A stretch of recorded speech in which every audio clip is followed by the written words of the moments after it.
Oke, Assalamualaikum warahmatullahi wabarakatuh. Waalaikumsalam warahmatullahi Waalaikumsalam. wabarakatuh. Oke, kami dari kelompok 4 yang beranggotakan 3 orang. Yang pertama, saya sendiri, Farah Dwi Ananda Putri, yang kedua ada Cynthia Mailina, dan yang ketiga dari Nagisman. Sore hari ini akan, mendiskusikan terkait dengan iklim organisasi, yang mana nanti akan lebih fokus kepada manfaat, iklim organisasi bagi, organisasinya sendiri. Nah, untuk, pertama-tamanya saya akan menjelaskan iklim organisasi itu, seperti apa. Jadi kan iklim organisasi itu terkait erat dengan proses yang menciptakan hubungan, lingkungan kerja yang kondusif sehingga tercipta atau terbangunnya sebuah hubungan dan kerjasama yang harmonis di antara seluruh individu atau SDM yang berada dalam sebuah organisasi nih. Terus, iklim organisasi yang kondusif atau yang teratur itu kan dapat menjadi alat nih bagi pemimpin untuk, memotivasi karyawannya, yang mana ketika, karyawannya sendiri yang termotivasi tentu akan lebih produktif dan akhirnya dampaknya itu pada, kinerja karyawan dan organisasinya. Oke, dia langsung aja, eee, jadi sekarang itu pengaruh iklim organisasi terhadap kinerja organisasi itu kan sangat besar. Jadi sehingga sekarang banyak juga teori-teori atau pendapat-pendapat dari para ahli yang mengemukakan tentang, teori organisasi sendiri. Nah, menurut, Mbak Rina atau Mbak Cynthia, eee, apa sih yang tahu tentang salah satu teori dari para ahli, mengenai iklim organisasi ini? Izin menjawab dulu ya. Jadi dari yang saya baca dari ahlinya yaitu Owens 1995, iklim organisasi merupakan studi persepsi individu mengenai berbagai aspek lingkungan organisasinya.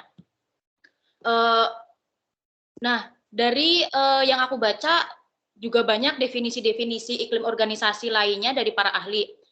Dan bisa aku simpulin kalau iklim organisasi itu bagaimana persepsi masing-masing individu. Nah, jadi di dalam organisasi itu akan ada perbedaan antara individu lain sama individu lainnya. Mungkin itu yang saya pahami dari yang ahlinya. Oke, kemudian, apakah, Mbak Rina Gisman bisa, menjelaskan kesimpulan dari pengertian teori dari Mbak Cynthia tadi? Kalau dari saya sendiri, pengertian dari saya itu suasana yang terjadi dalam organisasi yang diciptakan oleh hubungan antara pribadi ke pribadi gitu, antara orang satu dengan orang lainnya, kayak sistem organisasi seperti lingkungan fisik organisasi atau perusahaan tersebut gitu, Mbak. Oke.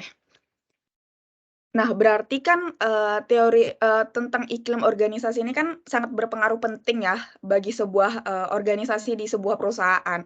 Nah, menurut Mbak Rina atau Mbak Cynthia, seberapa pentingnya sih iklim organisasi ini? Karena kan iklim organisasi ini juga diakui nih untuk mempunyai pengaruh terhadap perilaku karyawan dan pemimpin sebagai anggota organisasinya.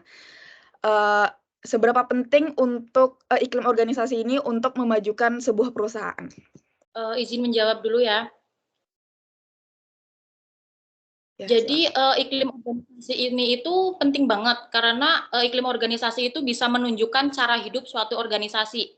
Jadi kalau, di dalam organisasi itu, iklim organisasi itu, hidup suatu organisasi itu ditunjukkan, dengan iklim organisasi tersebut, serta dapat menimbulkan pengaruh yang sangat besar terhadap, motivasi, perilaku, prestasi, dan kepuasan kerja karyawan. Sehingga kinerja setiap anggota organisasi, akan meningkat, serta mereka merasa nyaman, apabila iklim organisasinya kondusif. Jadi kalau misal iklim organisasinya itu tidak kondusif, maka kinerja karyawan juga akan menurun. Eee, Maka, apa ya, kayak sistem iklim organisasi ini tuh sangat penting karena berpengaruh besar dengan, hasil dari kinerja karyawan tersebut. Kalau dari saya sendiri sama aja sih 11-12 sama pendapatnya Mbak Cynthia tadi. Jadi ada beberapa studi yang meneliti hubungan antara iklim organisasi dan kayak kepuasan kinerja kerja seorang karyawan itu gitu. Nah, terus apa sih hubungannya pimpinan ini dengan dengan iklim organisasi tadi terhadap seorang karyawannya gitu? Balik lagi ke pendapat saya yang tadi, iklim organisasi itu penting karena jika iklim organisasi itu kondusif, maka kinerja karyawan itu akan meningkat. Nah, jadi peran pemimpin juga sangat penting kan di sini. Kalau pemimpin itu memberikan lingkungan yang kondusif untuk karyawannya, maka karyawan juga akan mendapat motivasi, kemudian mereka akan menciptakan prestasi-prestasi untuk perusahaan tersebut. Kalau dari saya, ya seorang pemimpin itu emang harus memimpin ya, memimpin karyawannya sendiri gitu. Memimpin ya dengan motivasinya, dengan semangatnya. Jadi harus gimana ya, yang memberi motivasi seorang karyawan agar karyawan itu memberikan yang terbaik gitu untuk perusahaannya. Nah, dalam sini tuh ada unsur-unsurnya. Unsur-unsur dalam iklim kinerja tuh ada 3 ya. Yang pertama, iklim kerja merupakan suasana dan kondisi yang disarankan oleh anggota organisasi. Jadi merupakan suasana dan kondisi. Jadi suasana dan kondisi sebuah perusahaan itu harus memberikan yang nyaman gitu. Kalau seumpama sebuah perusahaan itu tidak nyaman kan otomatis kan kayak karyawan tuh kayak nggak betah ya di dalam perusahaan gitu kan. Jadi seorang pemimpin tuh harus memberikan suasana dan kondisi yang terbaik lah. Nah, yang kedua tuh suasana tersebut tercipta dari hubungan antara pribadi kerja organisasi. Jadi ya suasana itu selain fasilitas yang mencukupi gitu juga tercipta dari antara kepribadian seorang karyawan. Jadi kita harus sebagai pemimpin tuh harus memilih ya karyawan yang baik. Maksudnya memilih karyawan tuh kayak oh ini orangnya sopan gini-gini. Jadi bisalah mumpuni untuk kita Penilaian ya? Jadi kita harus menilai seorang Okay. karyawan itu ini karyawan tuh mampu apa enggak, jujur apa enggak. Jadi kita tuh itu harus menciptakan yang terbaik lah untuk perusahaan kita sendiri. Nah, yang kedua tuh suasana tersebut mempengaruhi perilaku para anggota organisasi. Nah, dari perilaku tersebut kan otomatis kalau dari awal kita sudah memilih karyawan yang baik, jadi nanti perilakunya dari karyawan satu ke karyawan yang lain kan otomatis kan bakalan enak ya, bakalan enak, suasana tuh bakalan jadi tentrem, enggak kalau yang satunya kita mendapatkan karyawan nih yang cowok gampang marah gini, gampang marah. Jadi dia bakal memicu teman satunya untuk ikutan marah kan, jadi nanti bentrok dalam perusahaan itu. Nah, jadi gitu menurut saya tuh unsur-unsur dalam iklim kerja tuh seorang pemimpin tuh harus memilih Sangat penting. Memilih karyawannya yang terbaik gitu. Berarti dari pendapat Mbak Rina dan Mbak Cynthia yang saya tangkap tadi, jadi pemimpin itu kan dia harus bisa memainkan peran ya. Jadi dia harus memiliki peran yang besar dalam penentuan dan pemeliharaan iklim organisasi untuk mewujudkan sistem nilai untuk menjadi pola perilaku di lingkungan kerja tersebut ya. Oke. Selanjutnya, jadi dari beberapa teori yang udah kita bahas tadi, salah satunya itu, di mana kan banyak nih para ahli yang juga memiliki konsep-konsep iklim organisasi yang berbeda-beda. Tapi ada beberapa kata kunci dalam definisi iklim organisasi yang perlu mendapat penjelasan.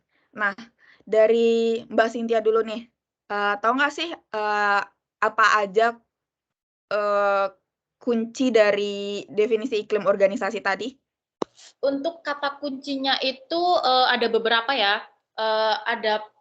Pertama itu ada persepsi. Jadi persepsi itu kan pandangan. Nah, jadi itu pandangan setiap individu masing-masing. Jadi kayak setiap individu tuh pasti punya pandangannya masing-masing di lingkungan kerjanya. Jadi kayak mungkin kalau yang satu ngerasa di lingkungan kerja ini tuh nyaman, bisa aja yang satu tuh ngerasa di lingkungan kerja ini tuh nggak nyaman gitu. Jadi tuh itu tuh persepsi itu tuh pandangan masing-masing untuk karyawan itu. Kemudian untuk yang kedua, hal yang ada atau terjadi dalam lingkungan internal organisasi. Jadi persepsi ini tuh mengenai apa yang ada atau apa yang terjadi dalam lingkungan internal organisasi.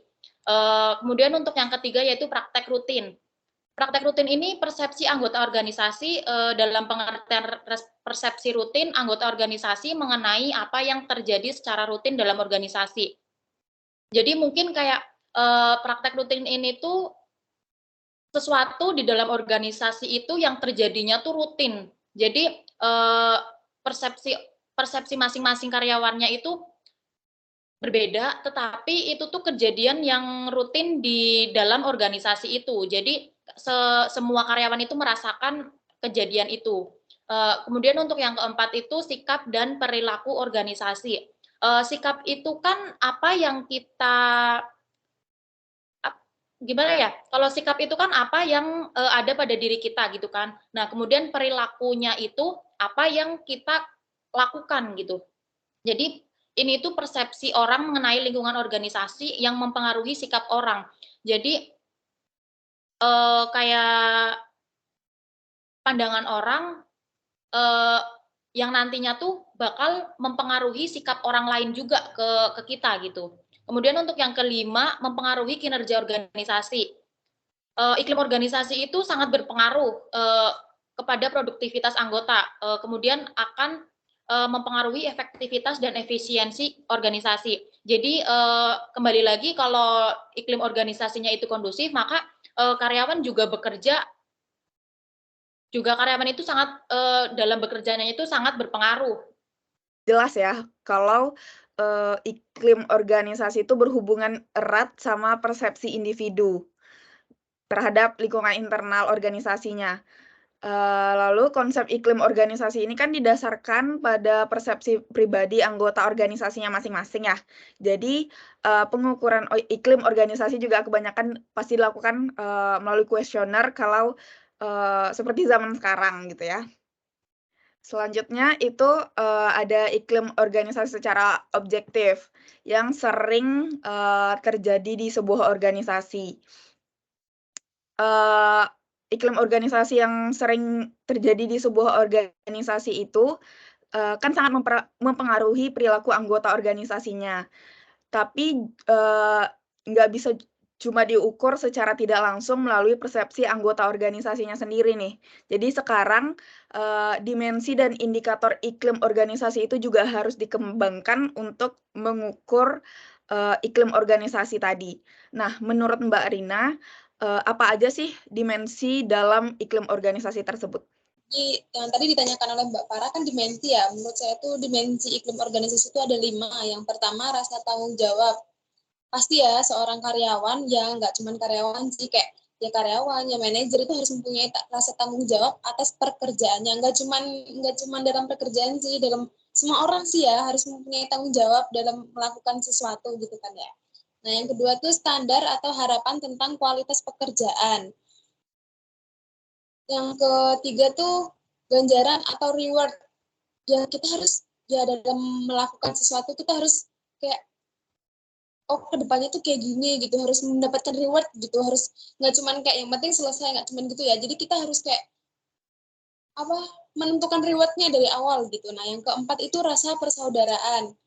Rasa persaudaraan itu diambil dari kayak karyawan satu ke karyawan yang lain, kayak karyawan satu ke karyawan yang lain tuh kayak harus kayak ya harus memunculkan rasa kayak persaudaraan gitu ya, harus saling bantu, saling menolong ya pokoknya gitulah.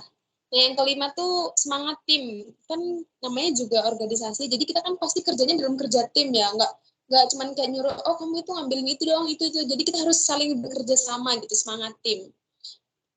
Oke, saya kembalikan ke Mbak Farah. Oke.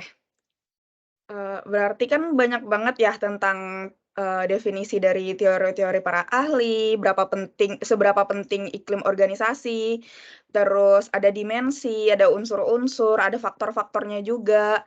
Nah, kalau menurut Mbak Cynthia, apa sih manfaat iklim organisasi bagi, sebuah perusahaan itu? Jadi, dari yang kita bahas tadi ya, jadi, bisa diambil kesimpulan, kalau manfaat iklim organisasi bagi organisasi tersebut maksudnya, itu ada beberapa. Yang pertama, iklim organisasi yang kondusif dapat digunakan untuk meningkatkan kinerja organisasi. Kemudian, sebagai alat bagi karyawan agar dapat mengerti tatanan yang berlaku dalam lingkungan kerja. Terus bisa memberi petunjuk kepada mereka dalam upaya penyesuaian diri dalam organisasi. Terus juga manfaatnya tuh iklim organisasi, bisa dilihat sebagai variabel kunci kesuksesan organisasi. Jadi, kesuksesan organisasi itu bisa dilihat dari iklim organisasinya, apakah iklim organisasi tersebut kondusif, berjalan dengan lancar atau tidak gitu. Itu bisa dilihat dari situ. Kemudian iklim organisasi dapat menjadi jembatan yang menghubungkan antara manajemen dan perilaku karyawan. Jadi, iklim organisasi itu tuh bisa jadi jembatan, yang bisa berhubungan gitu. Jadi kayak antara manajemen dan perilaku karyawan itu, eee, berhubungan gitu dalam mewujudkan pencapaian tujuan organisasi. Mungkin itu. Aku mau nambahin, jadi iklim organisasi itu, yang kondusif atau teratur itu juga dapat ya digunakan untuk meningkatkan kinerja organisasinya, yang pada akhirnya, bisa mencapai tujuan dari perusahaan tersebut. Oke, makasih ya Mbak Rina dan Mbak Cynthia untuk, waktu, diskusi pada sore hari ini. Aku cukupkan. Sekian diskusi kita pada sore hari ini. Wassalamualaikum warahmatullahi wabarakatuh.